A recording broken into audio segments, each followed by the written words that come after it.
My name is Ujwal. I'm a co-founder, CEO of MotivIndex. I'm also the creator of the big data ethnographic method. I'm joined today by my business partner and co-founder, president of MotivIndex, Jason Partridge. Jason actually used to be a former creative director and one of the highest paid and most sought after creative directors in North America. And he left his career in advertising to join me and help me commercialize and launch this product some years ago, and I want to explain why he did that, because it was a pretty big move, and there really had to be something exciting enough to do on the other end to convince him to make that move.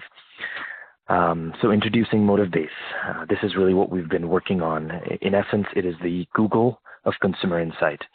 What that really means is MotivBase allows you to search for any topic or trend and basically instantly discover why that particular trend or topic exists in culture. Not just the what, the why. If you look at any big data or online or social media research tools out there, all of them focus on the what. They focus on telling us what people are talking about, the patterns, the topics, the themes that people are talking about and they care about. None of them tell us why that particular topic that you just searched for, why does it exist? Where is it in its maturity? Who really cares about this particular trend today? What kinds of attitudes and value systems and motivations really drive those consumers?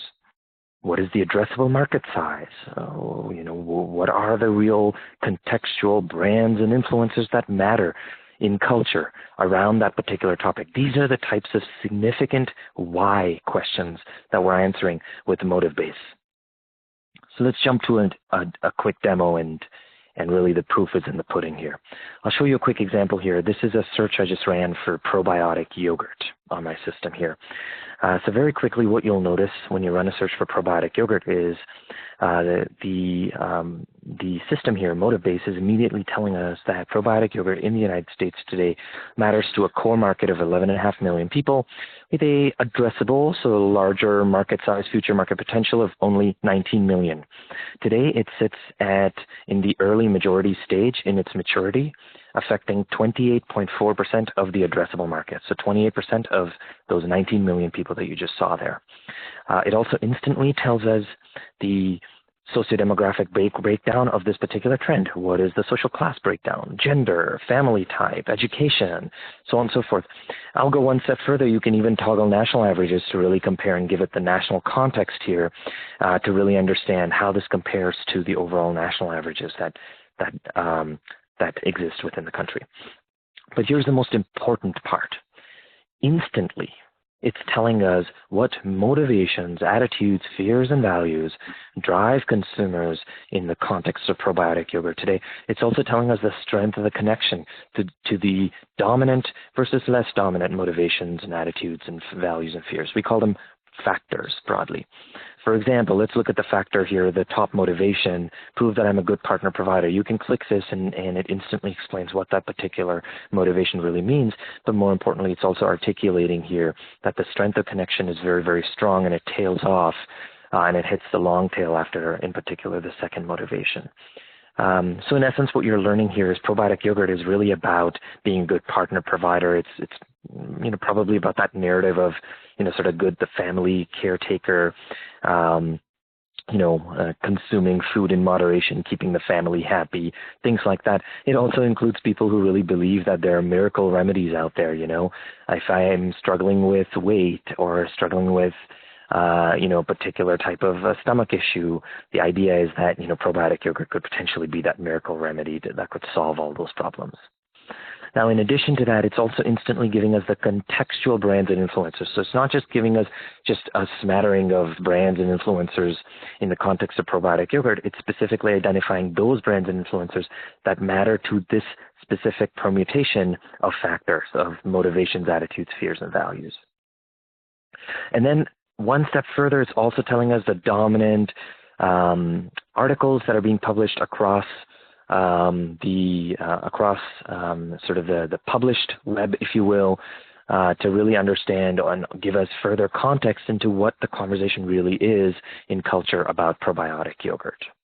So, of course, it's doing all of this in an instant Now, what I've done just to make things interesting here is I've also run a comparative search for probiotic supplements. So I want to show you the impact of that.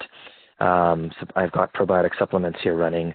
Let's just look at the compare tab here. So if you click the compare tab, what it's instantly showing us is that in terms of its maturity, I don't think that's any surprise to any of you, probiotic supplements significantly younger in its maturity than probiotic yogurt. So probiotic supplement impacts 12.5% of its addressable market. The two do have the same addressable market, but the core market as it sits today for supplements is half that of probiotic yogurt. And then, of course, it provides a comparison of the different sociodemographics here. It's also interesting to note here that couples with children really over-indexes when it comes to supplements, whereas under-indexes here when it comes to, over-indexes with supplements, under-indexes when it comes to probiotic yogurt. Just fascinating to see. Similarly, probiotic yogurt is really over-indexing on couples without children while under-indexing with supplements on couples without children.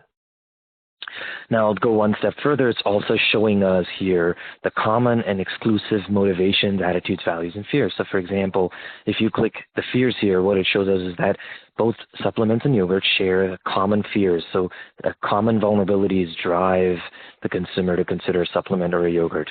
Now, if you're, for example, a brand that actually offers both solutions in the marketplace, then you know that you're solving similar problems, similar fears in the lives of these consumers.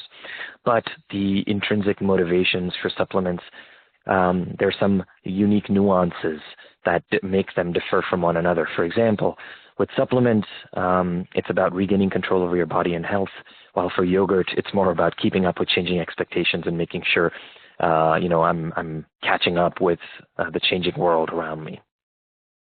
So this is really the power of what MotivBase really is. It helps us instantly basically conduct on-demand instant big data analyses and serves up ethnographic level insight on that particular topic. Just to give you some more insight here into that probiotic yogurt search, for example, this particular search that I showed you, our system parsed through 89,000 unique people, 3,900 relationships amongst 2,000 topics related to probiotic yogurt. What it's also showing us here, which is fascinating, is the relationships that consumers associate with the topic of probiotic yogurt. These relationships are crucial because not only does it help us determine, and I'll go into more of this when we do our training sessions, but not only does it help us determine whether we've arrived at the right contextual search here, but it also tells us what dominant topics people associate with yogurt or what purpose they might assign to yogurt. So, for example, look at the top relationships here. It's just fascinating. Probiotic yogurt has some association with people who potentially are considering eating gluten or minimizing the impact of gluten. Hypoglycemia, fiber intake has a relationship to sugar levels, so people who are managing intolerances, sugar intake, carb counts, sugar addictions, blood sugar levels, digestive issues.